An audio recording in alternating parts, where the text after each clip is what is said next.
gentlemen. Thank you.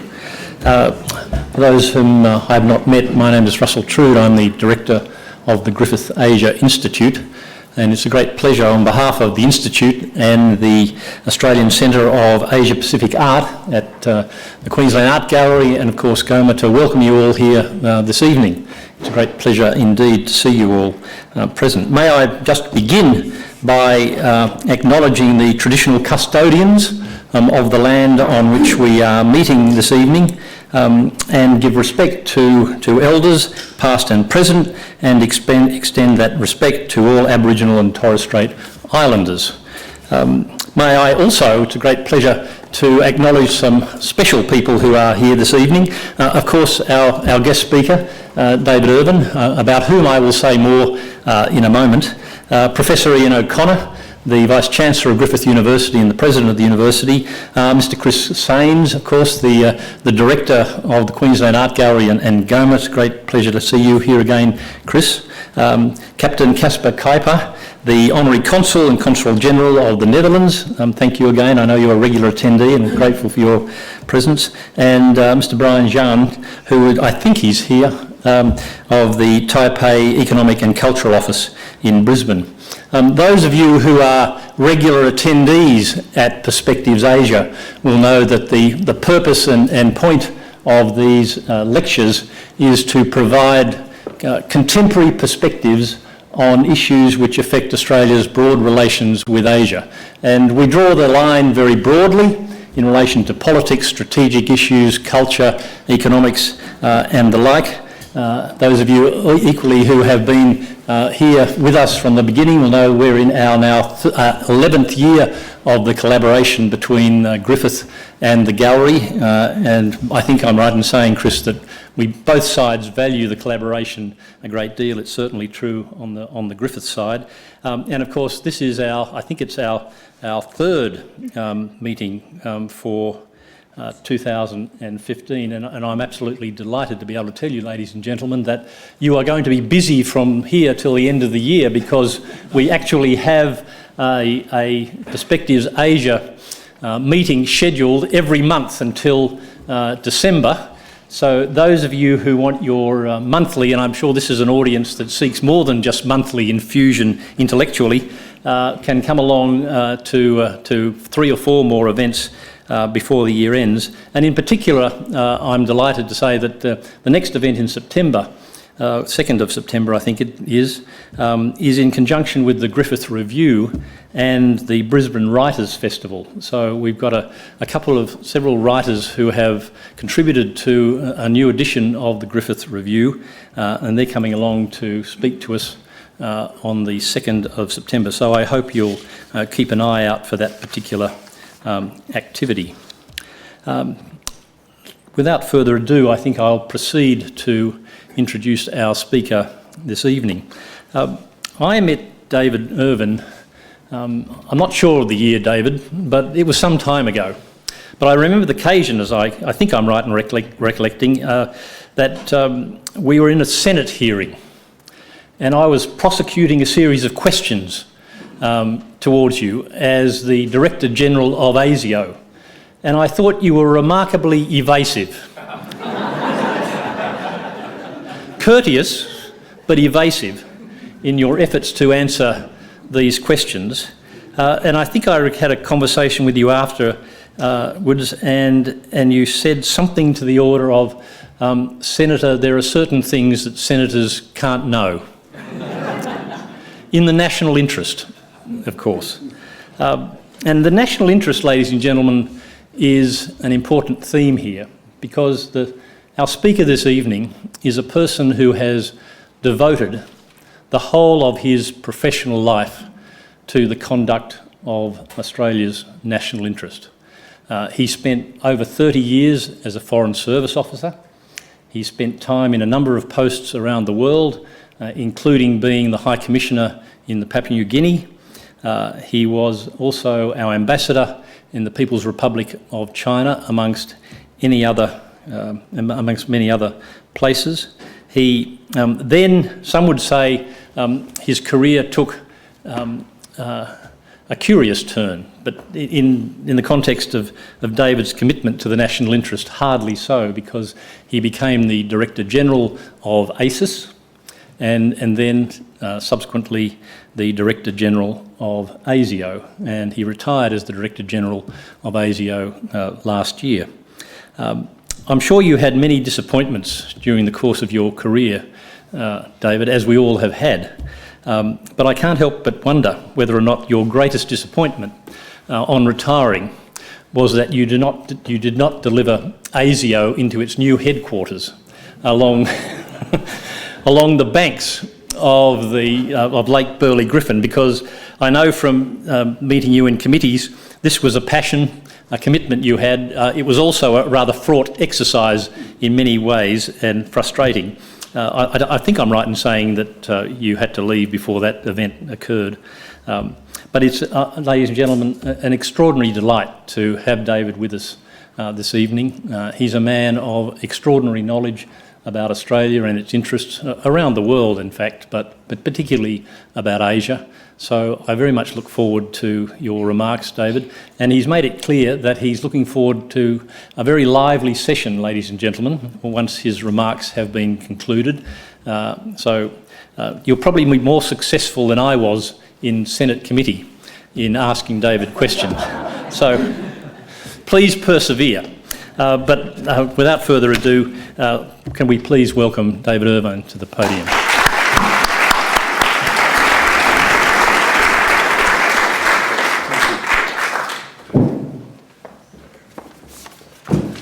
Thank you very much. Vice-Chancellor, Professor Ian O'Connor, and Chris Staines, here of the Gallery of Modern Art, and ladies and gentlemen. Yes, it has been a long career, and I have just left it. I've been officially retired for 9 months. And you talked about disappointed to leave before the building was completed. I did actually give my farewell speech in the building amongst the still workmen walking in and out and so on, but yeah, that was a disappointment. You'll recall that before I left ASIO in the last week, I had the very sad duty of raising the threat level in relation to terrorism to high. And it's a very sad thing that I did in fact go out on a high. But tonight I thought that it would be useful for me as much as for other people to reflect on a career of 45 years in international relations and national security. Now that I am at last relegated to observing international developments, not from loitering in the corridors of power, but through the television and the newspapers, and increasingly through the vagaries and the exuberances of the internet. I suppose, you know, it's part of a sort of a process of planned obsolescence that the human soul must endure and enjoy with the passing of time and the creakiness of the bones. And as I reflect on those years that began in the middle of the Cold War and a bipolar world, and then traversed through what history will come to see, I think, as the sort of the fleeting hubris of unipolarism, I'm struck by three phenomena. The first, interestingly, for me anyway, is in fact the progress that the world has made in 80 years in lifting people from poverty and delivering a better quality of life. Now, admittedly, this is terribly patchy and there's still an awful lot of work to be done. But this progress, in my view, is testament to at least the partial success, more than partial success, of the international system that was created after World War II, and which owes, I think, much to the role, the power and the will of the United States and to the intellectual and material contribution from the Western liberal democracies, including Australia. We've still got a long way to go, of course, and we'd love our international institutions to be more effective and less bureaucratic, but let's not forget how far we've come. The second thing that strikes me as I look back is the global impact of technological progress and what that has meant for us. This impact is felt not only in national security and national defence issues, where wars now will be fought as much in cyberspace as they will on the terrestrial battlefield, but on how technological invention, and most recently the cyber world, has conditioned the way we live our lives. Mostly for the better, but also introducing new vulnerabilities both at the personal and at the national security levels. We're only just beginning to recognise and learn to manage these new vulnerabilities. The third is the way in which the verities of the Cold War, when mutually assured destruction was such a simple concept, these verities are under renewed challenge from an international cycle of events whose myriad of moving parts are all moving just so much more quickly. We've not only got the Internet of Things. In world affairs, we have the Internet of Complexity and the Internet of Rapid Change. And increasingly, drivers for change are global or transnational movements. We've seen many global movements over history. The spread of Christianity is an obvious example, as was the global challenge of communism, which we managed to see off, or at least watch it implode on itself. And global new movements aren't new.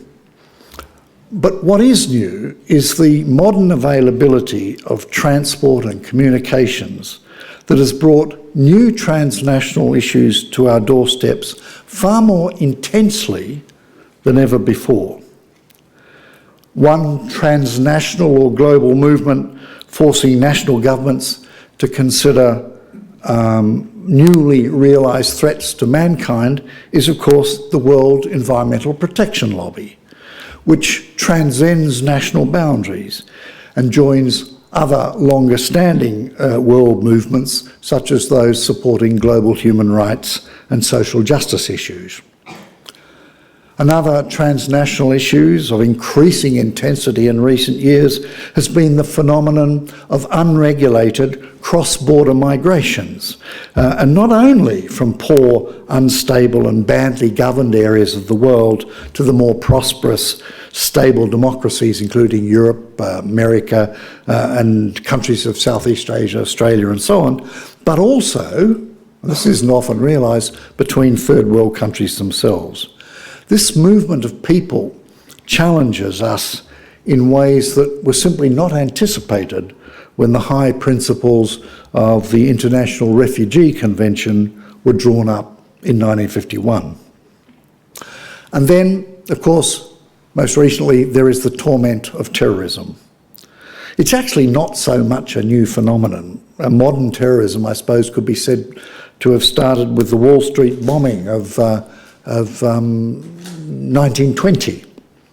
However, in its current manifestation, as an aberrant Islamo-fascist sect, it's not only a threat to the lives and safety of our citizens, but it strikes, and this is where I think its real danger is, it strikes at the heart of all the values of the enlightened and humane world that we've been trying to promote, including community harmony in multicultural Australia. Without that harmony, multiculturalism will fail in Australia, and governments would be derelict in their duty to their citizens if they did not take all necessary steps to protect their people and their freedoms from terrorism. In terms of shifting centres of power in this world of globalisation and rapid change, the one most obviously relevant to Australia is the rise of Asia as the centre of global economic gravity. This is the newest powerhouse of the world economy, not limited to China, but probably impossible without China. For example, on 2014 figures, the main economies of Northeast Asia, Japan, China, the Republic of Korea, Taiwan and Hong Kong, together with the 10 members of ASEAN, had a combined nominal GP of about 20 trillion, greater than the economies of North America or the economies of Europe.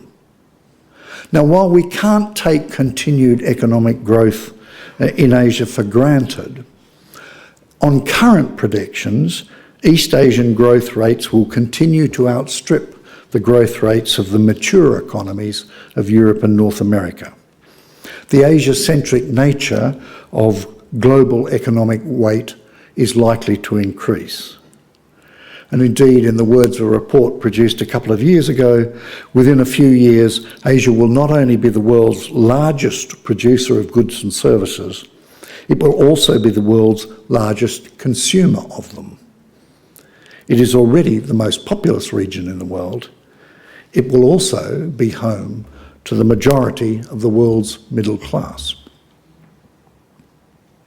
Now, as a succession of ministerial pronouncements, white papers and academic studies attest, Australia has long accepted the need to position itself to participate in the economic and political affairs of a region upon which our security and, it would appear, our prosperity depend. Free trade agreements and active participation in regional economic fora are important tools to this end. And the recent, for example, Australia-China Free Trade Agreement should be seen as a huge achievement for both countries, providing we can get it through.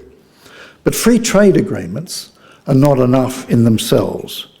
As people never fail to point out, our challenge, I would say our greatest challenge, is to gear our economy and our society to take advantage of globalisation, and especially of the momentous but essentially positive economic changes that are taking place on our doorstep. Australian governments of all persuasions have talked about the need to gear us for this deeper engagement with Asia. The 2012 Labor government's white paper, Australia in the Asian Century, stressed the need to get our national house in order, advocating reform and investment across what the paper called the 5 pillars of productivity: skills and education, innovation, infrastructure, tax reform and regulatory reform. It called for a national whole of Australia effort, with businesses, unions, communities and governments being partners in a transformation as profound as any that have defined Australia throughout our history. Now, while that paper obviously inevitably included some politically contentious proposals, reflecting the Labor Party platform of the day, for example, the National Broadcasting Network issues, I've actually found the thrust of that document a very persuasive strategy for where we should be heading as a nation in the 21st century. Whether or not we follow a blueprint produced under a Labor government, economic globalisation is proceeding rapidly, with us or without us. We need to implement seriously and systematically the economic and social policy reforms that will equip Australia to participate successfully in a global environment where the economies of Asia look set to play a major role. And we should do so stripping out political partisanship and overcoming the obstacles of an adversarial political system that smothers the development of national consensus and energy for economic and social reform.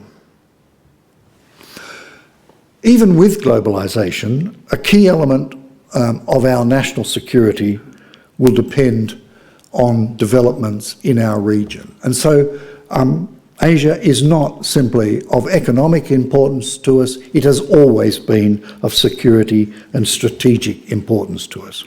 And it doesn't follow that economic success automatically brings peace and stability to the Asian region. Although I believe the economic success of the region can be attributed in some measure to the umbrella of relative peace and stability that US military power and its system of alliances and partnerships has brought to the region since the Korean War, the Vietnam War notwithstanding.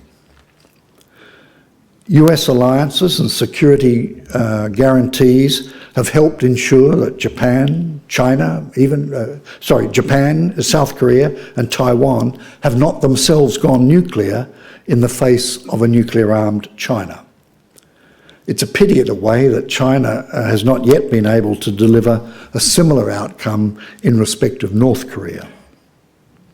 A mostly over-the-horizon US military posture has given comfort to the countries of Southeast Asia in their efforts to develop a unique and reasonably successful form of regional cooperation in ASEAN.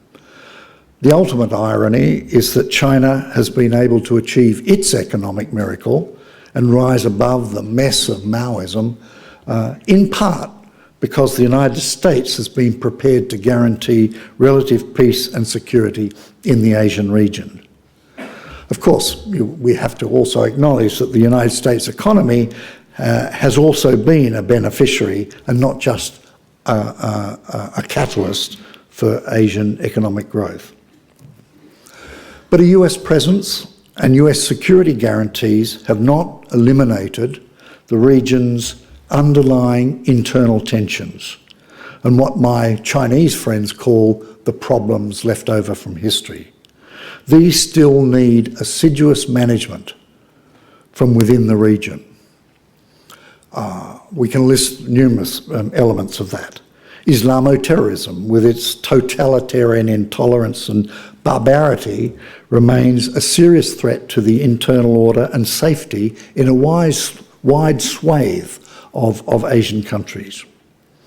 The long-standing religious and ethnic animosities of the subcontinent have still to be worked through, even as India gradually asserts its weight within the world economy. In Northeast Asia, we have the very real threat posed to everybody else by an unpredictable nuclear-aspiring North Korea. We have Korean and Chinese animosity towards Japan, and Japan's seemingly cultural inability to deflect that animosity by studied statements of contrition over events of 50 or 60 years ago. We have disputes, most recently, of course, over territorial claims in the contested waters of the South and East China Seas that have been allowed to flare up in recent times by a more assertive China. And of course, we have the difficult, distrustful relationship between the two greatest powers of the Asia-Pacific region, China and the United States. We have an arms build-up and a military modernisation in China that Beijing sees as necessary to protect itself from a repeat of the incursions and depredations of the 19th and early 20th centuries, even if that means undermining the stabilising effect of the projection of US power into the region, and in Chinese views, ultimately replacing it with the exclusive projection of power from Beijing. What we all surely wish to avoid in looking at these issues is sleepwalking, to coin a new phrase that's cropped up in the modern history, to avoid sleepwalking our way through the contradictions, the rivalries, and the animosities of our region towards a calamity of 1914 proportions. So far, happily, we've managed to avoid that calamity. The challenge is to ensure that we continue to do so. Avoidance of calamity arising from overreach by one or other of the players is, however, just one side of the coin. The other side of the coin is actively working together to promote economic and social progress in our region. We in Australia want our region to succeed economically and socially. We want that for Indonesia and for ASEAN. We want it for China and Japan and Korea and Northeast Asia. We want it for India and the subcontinent. Now, if we agree that the goal is mutual protection and mutual self-help, then logic is going to suggest that the need for effective mechanisms for cooperative engagement across the region. The Australian governments that I've served, have all actively supported, some would say obsessively supported, the development of regional mechanisms that foster consultation and cooperation to the greater good. Our support for and dialogue with ASEAN, our key role in the establishment of APEC are two obvious examples. And our Asian region, whether it be you call it the Indo-Pacific region or the Asia-Pacific region or simply the Asian region, already has a range of regional institutions or consultative mechanisms constituting what Gareth Evans always used to call an architecture for the management of regional economics and politics. A lot of these institutions were built around the Association of Southeast Asian Nations, which has now been in existence for nearly 50 years and which has played a major part in promoting peace and stability in our immediate region. ASEAN, in fact, aspires to become an economic community by December this year.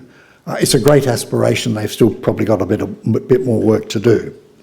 But there are also key ASEAN-centred regional institutions that include the ASEAN +3, which is meetings with China, Japan and Korea, the East Asian Summit, in which Australia participates, and so on. And of course, there is the preponderant Asian weighting in the 21 Pacific Rim countries meeting together to make up APEC, the Asia-Pacific Economic Cooperation. And as well, there are regional institutions and architecture for security dialogue, both centred on ASEAN. The meeting of the ASEAN Defence Ministers, which Australia and other countries participate, and the 27-member Regional Forum. Separately, China, building its own architecture perhaps, it participates in the ASEAN-centric part of Southeast Asia, but it is also seeking to build its own Beijing-centric architecture with the Shanghai Cooperation Organisation, which moves westward. Its One Belt, One Road policy, stretching from East Asia to the Middle East and Europe. And in addition, of course, China has recently initiated the creation of an Asia Infrastructure Investment Bank, a move we should welcome as a new instrument for regional cooperation. But in all of that, we should, I think, perhaps be a little bit alert to the potential for a sort of a Huntington-style clash of institutions, polarised between those that include the United States and its allies and those that don't. But talking about the architecture for conflict resolution within the region leads me anyway to the conclusion that it's clearly incomplete. Yes, it provides forums for consultation, but most are non-binding on the participants. They're effectively only when the participants want them to be. For example, it would be logical, given the various overlapping claims in the South China Sea, for the ASEAN countries and China to discuss a path towards resolution of these competing claims, or failing that, make arrangements for joint exploitation and joint management of the areas in dispute. But China has effectively vetoed that approach, arguing I suspect, for a divide and conquer approach through purely bilateral discussions which have not yet eventuated. As a result, the Philippines has been forced to take the dispute outside the region to the United Nations. And there seems, frankly, to be no great appetite for more formal cooperative security mechanisms. The fate of Prime Minister Rudd's 2008 proposal for an Asia-Pacific community, I think, is instructive. Rudd advocated a comprehensive community of the Asia-Pacific to promote economic, political and security cooperation, and his proposal went nowhere. Most countries of the region were not persuaded that they were ready for such a grand institution, with many, particularly within ASEAN, wary of how much the proposal might advantage Chinese interests over their own interests, whether it might actually dilute US engagement in the region or weaken the central role that ASEAN sees itself as playing in regional architecture.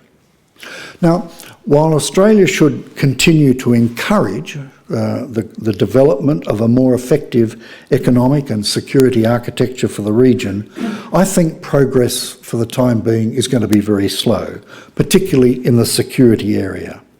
There is a guardedness about architecture that might turn out to be dominated by China, particularly in its current phase of nationalistic assertiveness, just as China is guarded about institutions it sees as dominated by the United States and its Western allies. In the absence of a more comprehensive architecture, many countries of the region, I think, will quietly welcome a continuing commitment of the United States to the region, to peace and prosperity in the region, and its willingness to project force to give comfort to those who have been significantly unsettled by recent developments, including North Korea's nuclear ambitions and its erratic behaviour, and including China's more assertive stance of recent times. In this sense, President Obama's 2012 rebalancing or pivot towards the Asia-Pacific has been reassuring for many countries within the region, although frankly it's been somewhat patchy in its follow-through given continuing US preoccupations in the Middle East. Similarly, if the US can find the will to push through a new Trans-Pacific partnership, which I stress must be based on equitable and mutually beneficial steps back from protectionism and to promote an even closer economic relations and tariff cuts between the 12 Pacific Rim countries, which are responsible for 40% of world trade, then if they can show that will, it will certainly enhance US engagement in the Asia-Pacific region. I believe, however, that such a partnership, were it to emerge, should include other Asian countries, including China, South Korea, and the remaining countries of ASEAN not already involved. Apprehension about China remains in the minds of policymakers throughout Asia. These concerns are understandable. Indeed, even Chinese President Xi Jinping acknowledged in a speech to the Australian Parliament just last year that he acknowledged that people were concerned about China as what he called the big guy in the crowd.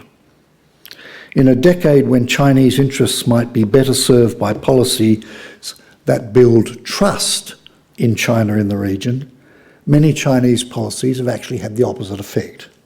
The blunt assertion of Chinese might is right at the 2010 ASEAN Summit is one example.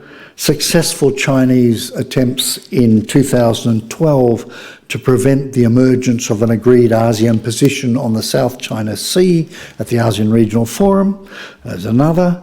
The unilateral declaration in 2013 of an air defence declaration zone covering islands in dispute with Japan in the East China Sea is a third.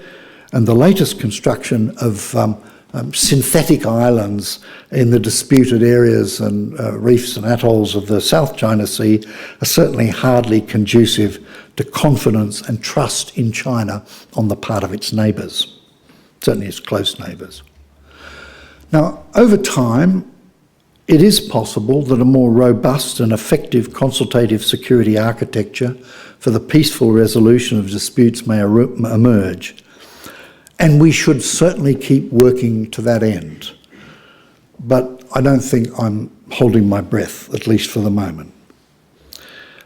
Indeed, I think instead the region is going to have to continue to rely on good old balance of power principles and careful management of bilateral relations, including Australia's bilateral relations with the region. It may be less desirable approach than a grand security architecture, but for the time being, it looks to me to be more workable. And it means, of course, that the interplay between the two great powers of the region, working with other major powers such as Japan, South Korea, the ASEAN countries and Australia, will be as crucial as ever to regional security and therefore to Australia's security. In all of that, we all, I think, wish that China and the United States could move from a position of current wary competitiveness to one of general cooperation. But I accept too that that's probably going to take time and great effort. Here again, actually, we might turn to the work done by former Prime Minister Rudd in mapping out ways in which these two great powers might develop a greater strategic trust through constructive engagement. He put out a paper earlier this year arguing for a change in their traditional mindsets, a change in the mindsets of the two most powerful countries in the world today, who now share, as he put it, unique responsibilities on behalf of us all. He advocated that Chinese and Americans should work together to defend and strengthen an order against those forces, political, climatological and biological, that would destroy us altogether. Now this case is typical, well-argued idealism on the part of our former Prime Minister, but our region, our security and our prosperity would in fact benefit from Beijing and Washington at least giving it a go. In the meantime, what does all this mean in my mind for Australia and where we are moving from here? I think it gives us four mutually supporting challenges in our policies, not just to the region, but in view of globalisation even more widely. In my view, it behoves Australia, firstly, to speed up the progress and the process of economic and social reform within Australia, not just for our engagement with Asia, but for our engagement with the whole world. We should continue to be committed to and to pull our weight in meeting our alliance commitments. We should participate constructively and creatively in strengthening the effectiveness of existing regional consultative mechanisms and, if necessary, promote the development of newer, stronger ones. We should cultivate and deepen our bilateral partnerships, not just with our major economic partners in China, Japan and Korea, but with Indonesia, with India and other members of ASEAN. So I think that we do have continuing challenges ahead of us. We've come a very long way in the 45 years that I've been watching the development of foreign policy from the inside. Now I'm going to watch from the outside, from the sidelines, with increasing interest, the unfolding of the so-called Asian century for as long as I'm able, notwithstanding what I mentioned earlier, the increasing creakiness of old bones. Thank you very much.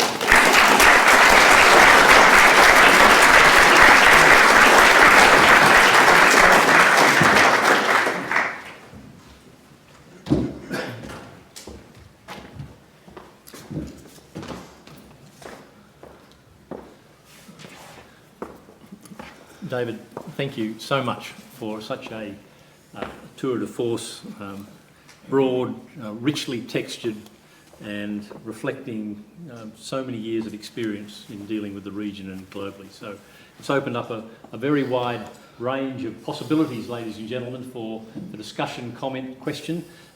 Perhaps I might just begin because I have one interest in particular. You mentioned, I think you called it cyber vulnerabilities. And I wonder whether or not you might just reflect briefly on how much vulnerability there is as a consequence of the technology of cyber warfare. Thank you. Yes, I actually spent a lot of time in Asia looking at this issue from a national security point of view. It's really very interesting. 200 years ago, the United States declared two domains of warfare, land and sea. 100 years ago, they added air. 50 or 60 years ago, they added space. And 3 years ago, they added cyberspace. The move of technology has meant that, for example, the warfare of the 21st century will be conducted in cyberspace using cyber means to weaken your opponents before a kinetic shot is fired, I think. And you can be assured that the major countries of the world are putting a huge amount of investment and effort into how they can control that domain of warfare, cyberspace. And what does it mean? In terms of national security in Asia, I was dealing with two particular elements of it. One was sabotage, one was espionage. In terms of espionage, the use of cyber means to learn the secrets of your opponent has become a key element in a nation's security policies, believe me.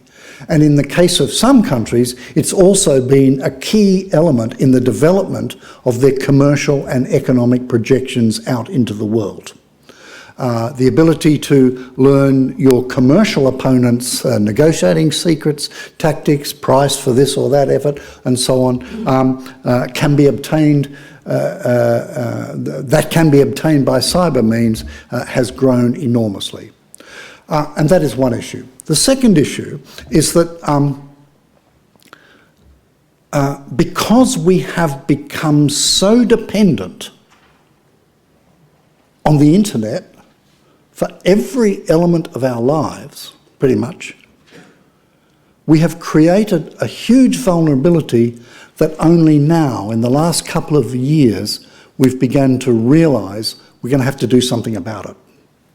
And so from a national security point of view, the ability to weaken your enemy by cyber means, by attacking, for example, his ability to maintain effective defence, or indeed by attacking the infrastructure of a community, is going to be the new method of warfare. Absolutely. I got pilloried for this by saying something similar a few months ago. But one of the things that I'm engaged in at the moment is cybersecurity research, and one of the things at the University of Edith Cowan University in Western Australia that we're doing is we're demonstrating just how easy it is to take out a water supply plant or an electricity facility or whatever. The trick, of course, to be able to destroy your enemy's command and control system and the things that support the essential national warfighting effort is now very vulnerable by cyber means. And you say, oh, well, it wouldn't really happen, would it? Well, let me remind you that Russia turned off Estonia for about 4 days, 5 or 6 years ago. I had some spat or other, and it used cyber attack to essentially bring the Estonian economic activity to a halt. Only did it for 4 days, so nobody worried too much about it, I suppose. But it also, when Russia went into Ossetia and the Georgian dispute 4 or 5 years ago, it used cyber means to completely neutralise, emasculate render totally ineffective the Georgian government's military command and control system. So, we're not talking silliness here.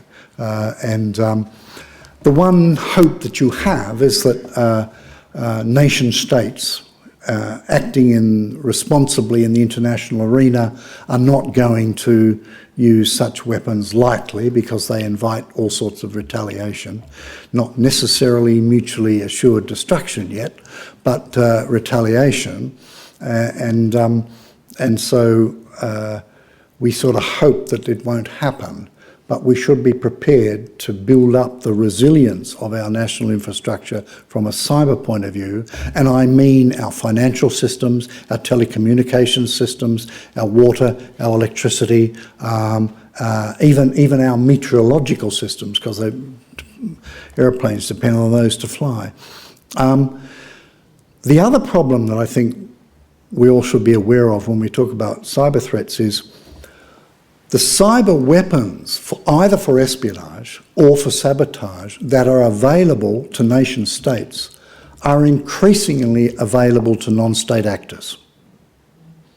And you've all now read enough in the newspapers, particularly over the last few years, to see the way in which our cyber vulnerabilities, our internet vulnerabilities, have opened us up to a serious attack from organised crime,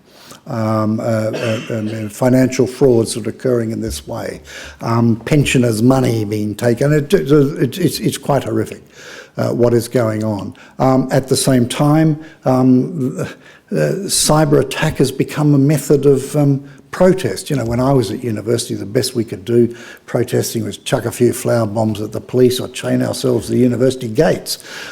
Whereas today, you know, all it takes is some little fellow with sandals and tattoos and hair all over his head to sit at his computer and chuck a spanner in someone's works. So this is the world that we are actually having to adjust to, not only in the cyber context on a national scale, but also increasingly on an individual enterprise and personal scale.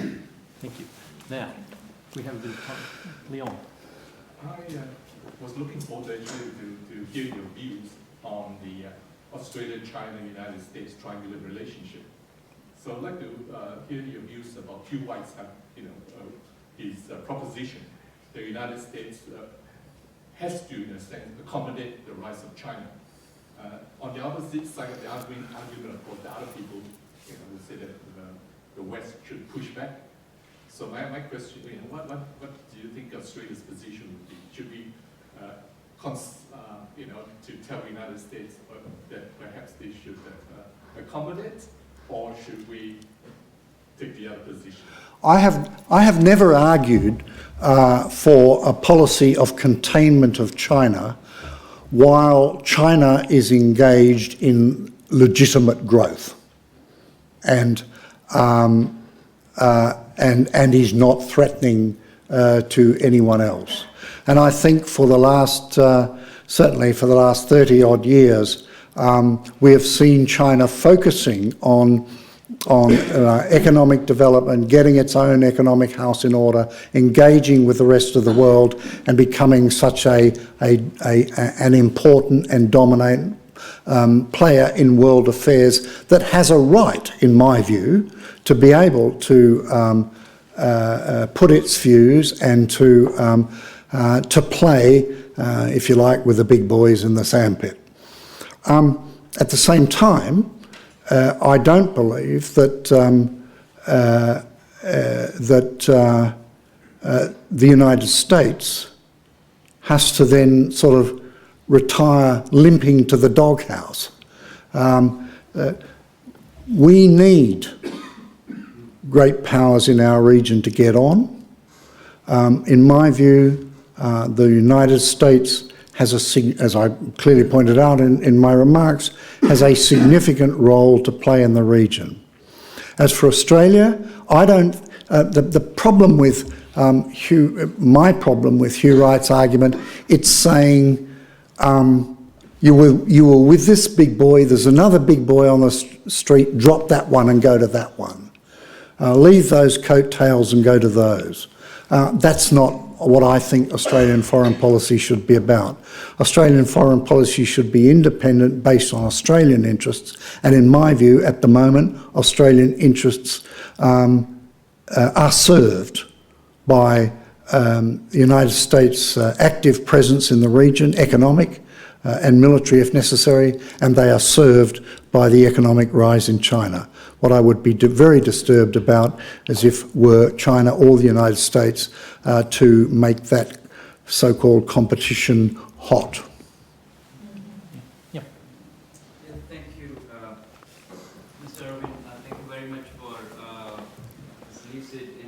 interesting lecture today.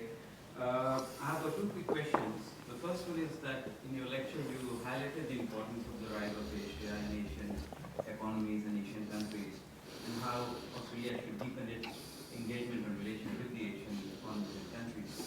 My question is, do we have enough Asian expertise and Asian literacy in the policy-making circle and institutional institutions here in Australia to help us devise very informed policies towards Asia? And my second question is, you talked about the threat of terrorism. I'm talking here about the phenomenon of homegrown terrorism. Do you see that there is a divergence in how the government looks at the problem and how it should be addressed, and how people look at the problem and how it should be addressed? Do you think there's a divergence and it's a complex problem that we need to address? Thank you. On the Asian expertise problem, I don't think you'll find anyone who's been actively involved in Australia's relations with Asia ever agreeing that we have enough Asia literate people. And indeed, I think within the universities, the relative decline of non-Asians in our universities studying Asian languages, for example, is actually quite disturbing. And it is clear also that, to me anyway, that I'll put it this way: I would welcome a far more literate, Asia literate Australian press than we have at the moment. Unfortunately, the way things are reported here, the way the media cycle operates here in Australia, more considered public discussion of Asian issues has sort of basically descended to internet blog type stuff, and I'm disappointed. I'm damned if I know what you can do about it, but I'm certainly disappointed in that respect. When you talk about terrorism, there are two things that we have to do in Australia. If we recognise that there is a threat of terrorism in Australia, and there is, if we recognise that Australians can be killed by terrorism around the world, and proportionately we've probably lost, of Western countries, we've probably lost more people to terrorist attacks, admittedly overseas, than here in Australia, than most other countries, then we do need governments to provide leadership in how we deal with this issue. And we deal with the issue in terms of homegrown terrorism anyway, in two ways. Firstly, we have strong legal protections and strong legally operating institutions in your intelligence agencies and in the police forces that deal with the immediate threat of violence. And their job is to detect it and stop it. And mostly they've done so. I don't know if you know, but in the 10 years between about 2005 and 2015, 2014, the intelligence authorities in Australia stopped 4 mass casualty attacks occurring in this country. And in the last 8 or 9 months, they've stopped at least 8 or 9 attempts at lone wolf terrorism, which may not quite have resulted in mass casualties, but perhaps could have, well, certainly would have threatened lives, and did threaten lives, as you know. So it is a serious matter. So you need effective means to prevent that, to predict and prevent that happening. Now, unfortunately, you're never going to predict every event, and the Mona's issue in Martin Place is a classic example. But I'm satisfied, and now I'm left the organisation, I can say this because they continue to do some very good work. I'm satisfied that governments accept the responsibility, they're putting the resources, they're changing the law, not always uncontroversially, to enable them to deal with this issue, and I'm very happy about that. The second way, and this is where you run into more, I think, a few more problems, it's less straightforward, is dealing with the phenomenon of well, the people say, gee, that's a problem, why don't we stop it before it starts? So we've got to get in there. Governments, you know, the old aorta syndrome, the government ought to do this or ought to do that. And what the government ought to do is get in and stop these people being converted, very small number of people, being converted to these extremist, awful beliefs. And I sort of went along with that for a while. I've had a bit of a rocky journey on that one. I went along with it. Yes, of course they should. It's logical, isn't it? Then I thought to myself, but wait a minute. We're dealing with religious belief here, which may or may not have social causes. And every time you open the newspaper, you read about another social cause for someone wanting to go off and behead people. And I thought, you know, for the last 200 plus years, we've been trying to get Western liberal governments out of religion. And now people say, oh, you know, governments have got to go in there and change religion. Well, that's okay. Well, and then I sort of remember, you know, how effective Western governments were in dealing with religion between about the 9th century and 1648. And then the second thing I think of is, you want governments, you want bureaucrats to get in there and do a Billy Graham or whatever. It's a big ask of governments. And my view is that if we're going to start to be concerned about the development of religious beliefs within one of our communities, then we've got to, I don't say government shouldn't help, but the help that government should give in that area is to help the communities solve this problem. And if there is a problem of extremist Islam within our communities, it's the communities, in my view, which should be in the front line of dealing with their own problem. And government should be prepared to give whatever help they can, including not always saying silly things.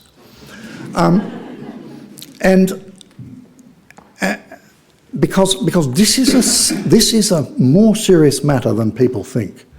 As I tried to say in my speech, you know, we've had waves of immigration into Australia since the Second World War, waves of different sorts of, not the old Anglo-Celtic stuff. It's all sorts of different groups of people. And if you think about it, we've been remarkably successful in developing a country in which all of those different ethnic, religious and other groups have by and large been able to get on pretty damn well, and look at the sort of thing we've created, society we've created. This is actually the first time that there has been a religious element, a serious religious element, to the notion of assimilation and development and contribution of a new community to a new Australia. And in my view, we've got to work with that community, but let the community take the lead in dealing with it. Thank you. We started a bit late, so I indulged the question. There's one more short question, and I'm sure David will answer it shortly. So, you mean I haven't before, do you? Right. No, you've been fulsome. That's been excellent. So is there one more question that anybody has before we... I'm not sure that this is short. You mentioned in the beginning about the movement of people across borders, and I just wonder what your comments are on how Australia's dealing with its refugees. Well, if you go to the polls, you'll find that the people of Australia think that the government's dealing with them pretty well. There's a very strong public opinion, I think, in favour of preventing people coming here by boat. And it's a very strong and very loud criticism of those policies. I think we've frankly got a much bigger problem than just 1,000 people dying at sea a year. I think they lost 600 yesterday or today off Italy. So we have a world problem now, and that is that people are, with the advance of technology, people are able to move around and cross national boundaries willy-nilly, and at some point you get reactions. And I think the governments have got a really difficult job of trying to balance community sentiment in these areas, providing a form of leadership there, and balancing also the obvious humanitarian and other commitments that we have. I'm not ashamed of Australia's policy in regard to refugees. We have taken a vast number of refugees, and we've taken probably a higher proportion of refugees per head of population over the years than most other countries. Not all other countries, but than most other countries. And as I said before, I think we've done a damn good job in accepting those people into our midst and seeing them emerge as great contributing members of the Australian community. But for the time being, the flow of people is something that must be addressed.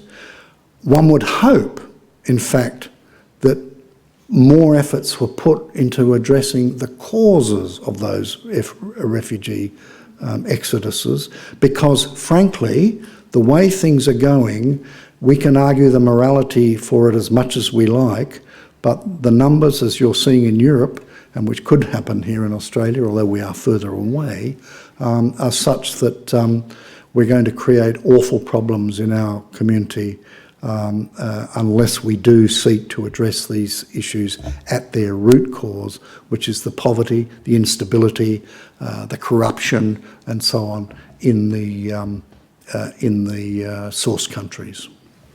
Ladies and gentlemen, we could go on a lot longer, obviously, but I think we'll have to stop there. I'd like to call on Chris Sains, the Director of the Gallery, to offer a vote of thanks. Thank you.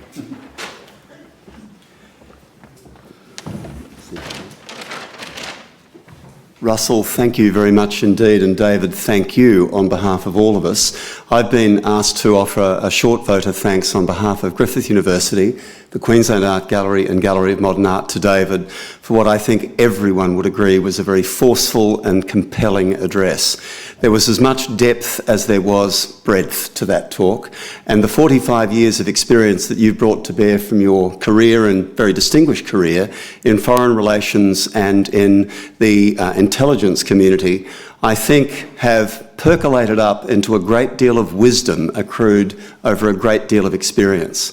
When you made mention at one point, thinking back to those events that led up to the Second World War, the fact that many nations, perhaps our own among them, sleptwalked our way almost through and past the rivalries and calumnies of the then contemporary world before events ultimately overwhelmed them.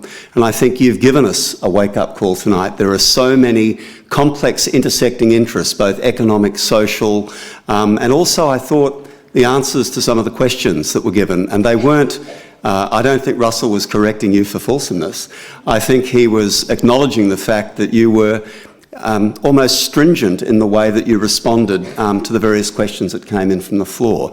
I felt particularly around your response to questions around terrorism. It's very much the case that there are many new foreign policy theologies around. I didn't feel that we were hearing from a theologian or a theoretician, but someone who had practical wisdom in the way that they'd reflected on and dealt with events in the world through the course of their career. And for that, we're greatly in your debt, and I want to thank you very warmly on behalf of everyone here for that. Thank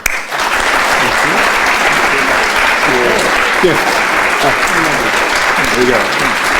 Thank you.